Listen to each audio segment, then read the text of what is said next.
Welcome to the nationwide Enough Walkout Assembly. We are all here today not only for the tragedy that took place on February 14, when 17 lives at Marjorie Stoneman Douglas High School in Parkland, Florida were taken by a shooter, but for all of the school shootings that have been taking place in the past. This is a stand against violence, a voice that has been silenced for too long. Enough is enough. We are the voices. We are the difference. We are the eyes that look for change because we are the future. This incident occurred in Florida, but it can happen anywhere and at any time. Even to us. We can make a change, and we support the Florida survivors in their fight for stricter gun control laws. Recently, CNN said, they have turned their grief into activism, so let's get involved and speak up too. Yeah!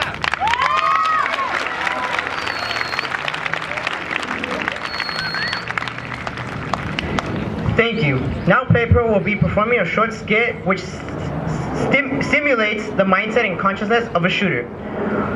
We ask you please to respect the performance with your attention and silence. Thank you.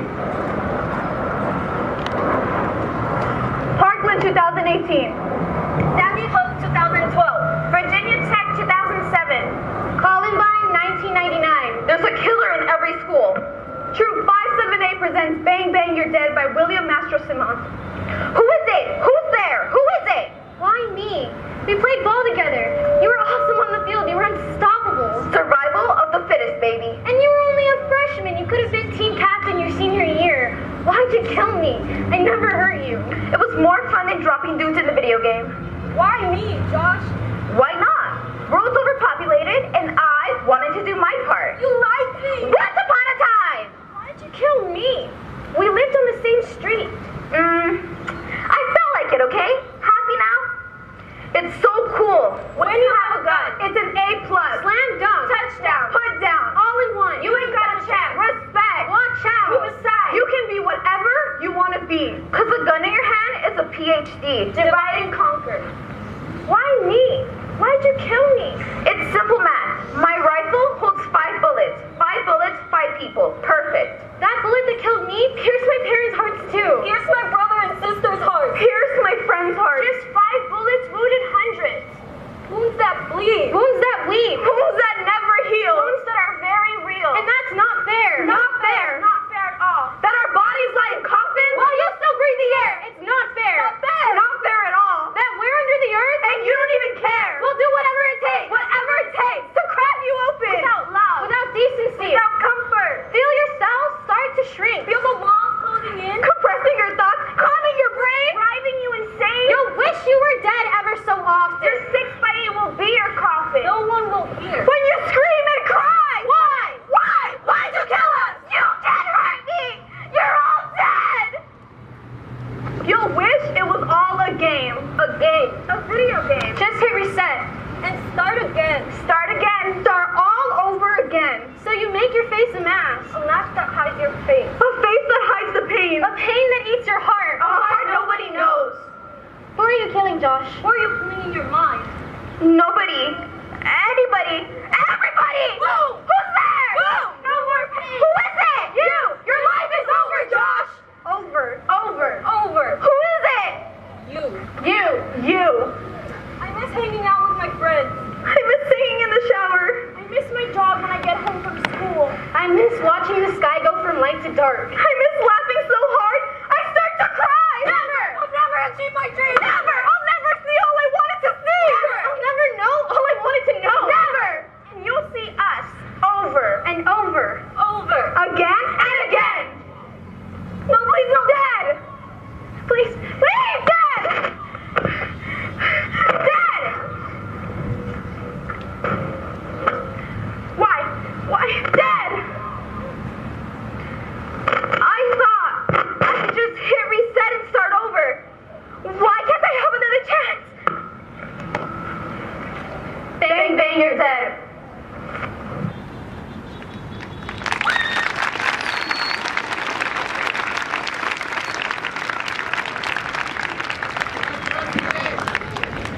And now, we would like to give a teacher and a few of our students an opportunity to voice their opinions on the matter of school shootings and gun control. Please welcome Mrs. Pentecost.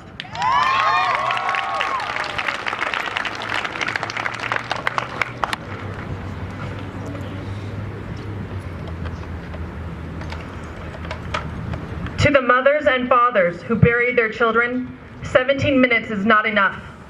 To the husbands and wives whose spouses were stolen from them, 17 minutes is not enough.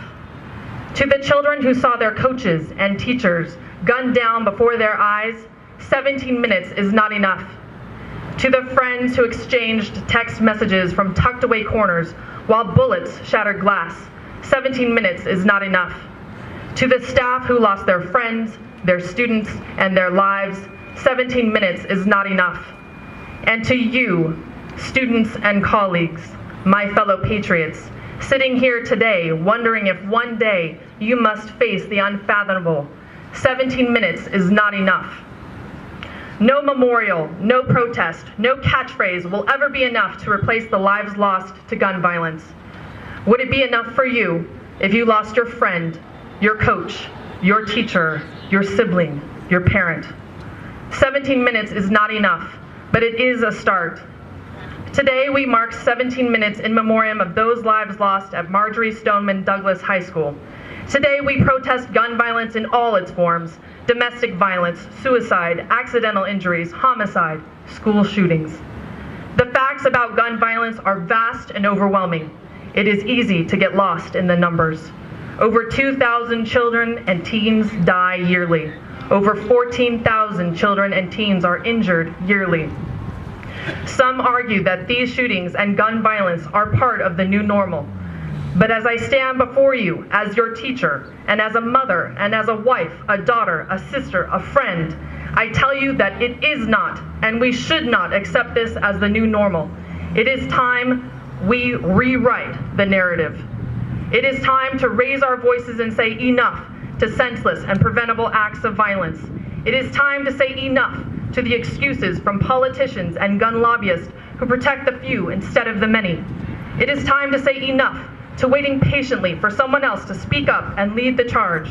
It is time to use our words, our actions, our passion, and our votes to say enough. Take inspiration from the students at Marjory Stoneman Douglas High School. They have had enough and they are speaking up. It is time to join them.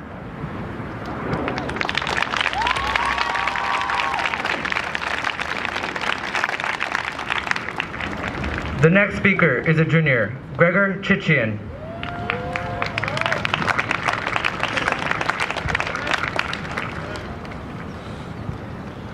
As we all know, a horrible incident occurred that should have never happened. I know we know of the incident and the atrocity involved, but I want us to really understand how despicable and terrible the Parkland shooting was. Think of how many mothers had to wait outside of school that held the last breath of their child. A father couldn't hold their beautiful child because in some cases there wasn't much left to hold, and the child they had was nothing more than a target with holes. A gunman saw nothing more than a target, but unlike a regular target, this one had a name, a heart, blood, veins, skin, memories, emotions, love, sympathy, remorse. A brother, a sister, a mother, a father, a friend. And these targets were human, something that was far greater than the man who chose to shoot at these people. This man believed he was a god, deciding who lives and dies in the hopes of spreading this embodiment of fear to everyone. I don't hate because I'm morally guided away from this standpoint. With all the breath I have in my lungs, the blood I have in my veins, the thoughts I have in my brain, and the voice I have to speak, I hate this man. This man builds fear upon my composure, makes every bone in my body shake with this feeling of anger, the feeling of fear and the feeling of accepting such a fear, the feeling that it's a normal part of our lives and the refusal to accept it. I wish I could say that I don't want to accept it. And rip. Hold on.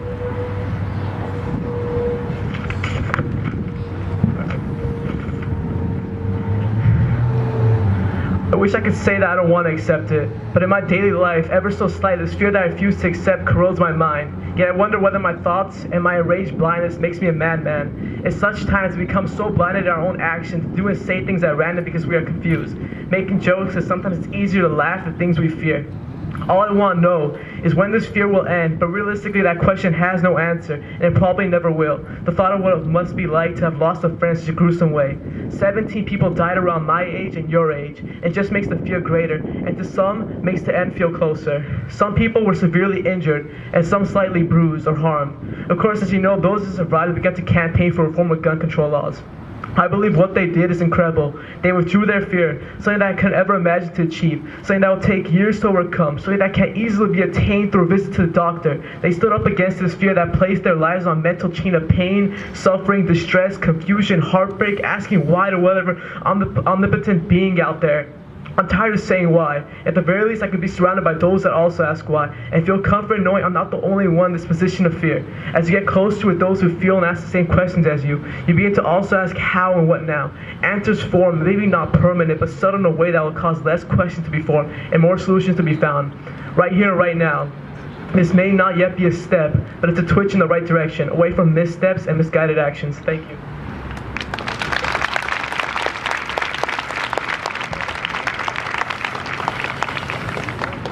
Please welcome Jaja Gabor, a senior.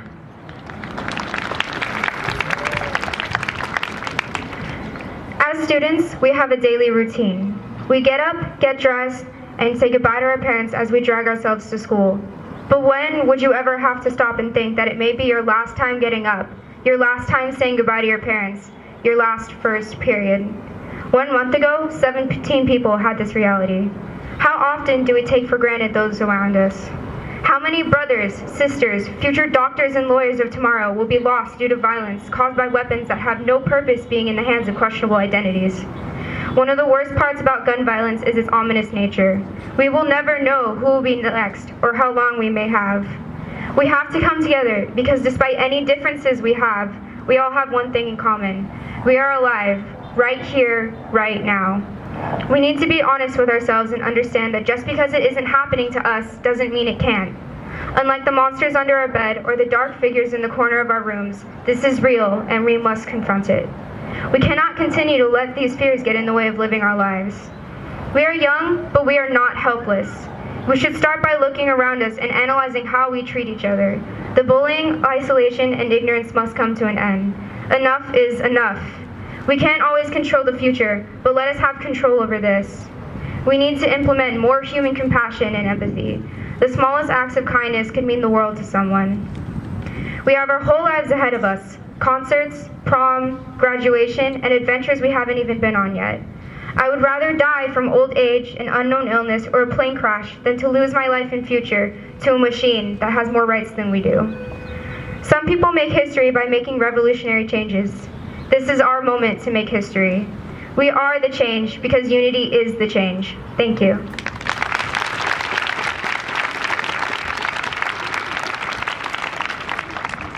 Lastly, please welcome Iris Liera, a sophomore.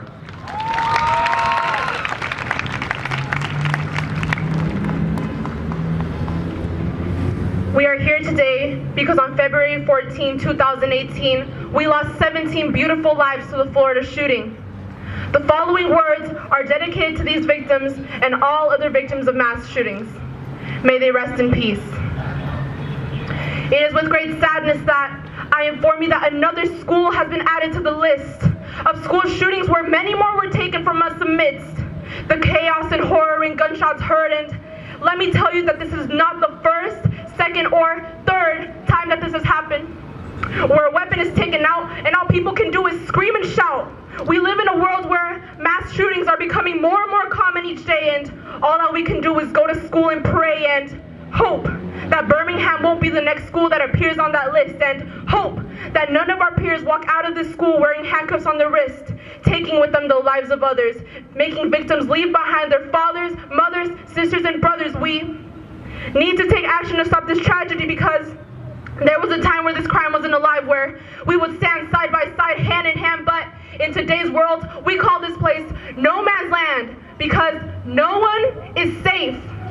Dear NRA, how is it possible that one can easily purchase a deadly weapon? How is it possible that a gun lands in the hands of a person dealing with depression? How many more lives will it cost us to learn your lesson? I question.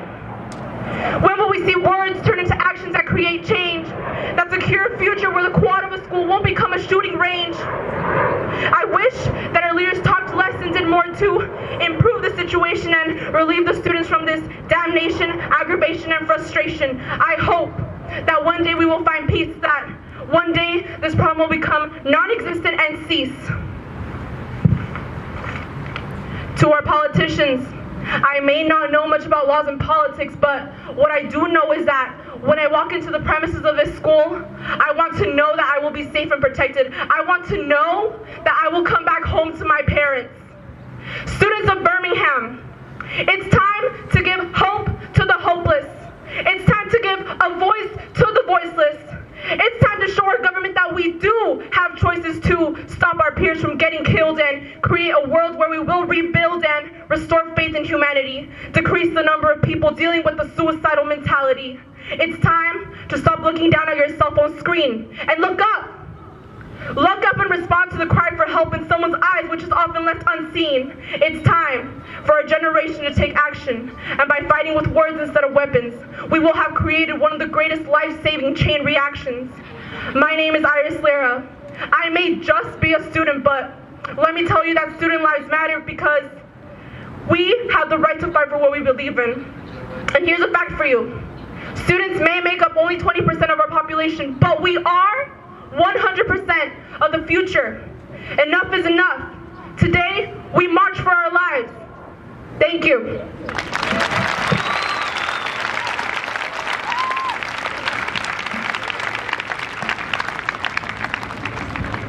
The purpose of the assembly is to also commemorate the 17 lives that were lost on February 14. We ask of you to honor them in a 17-second moment of silence. Please start now.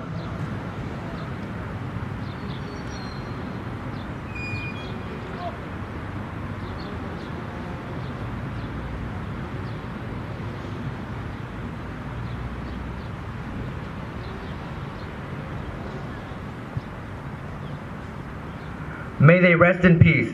We send our love and condolences to their loved ones, to the families of the victims, and to the survivors. Everyone was a hero. Now please welcome our principal, Ms. Paul.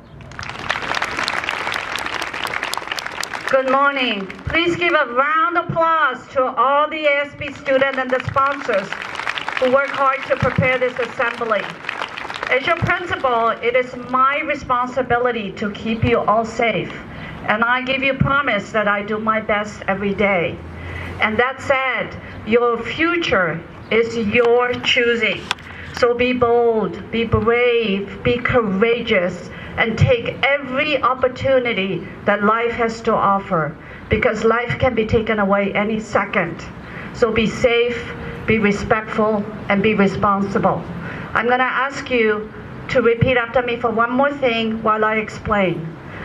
At Birmingham, we have dreams and hopes for every one of you. So I expect you to be C, critical thinkers. I want you to be academic achievers.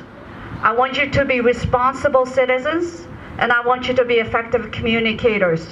I want you to be critical thinkers and think and be inquiring and use your wonderful brain and mind. I want you to be academic achievers and be college and career ready.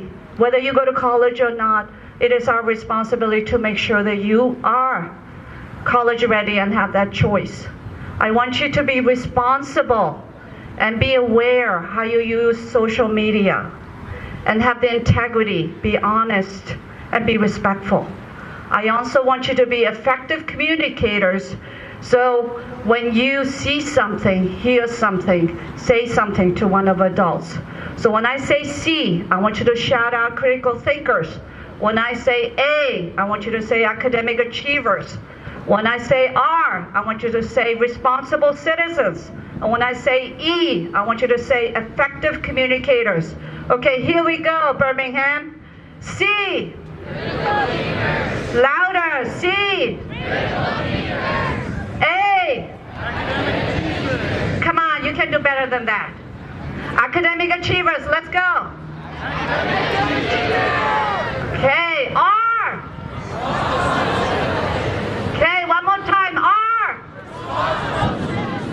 E.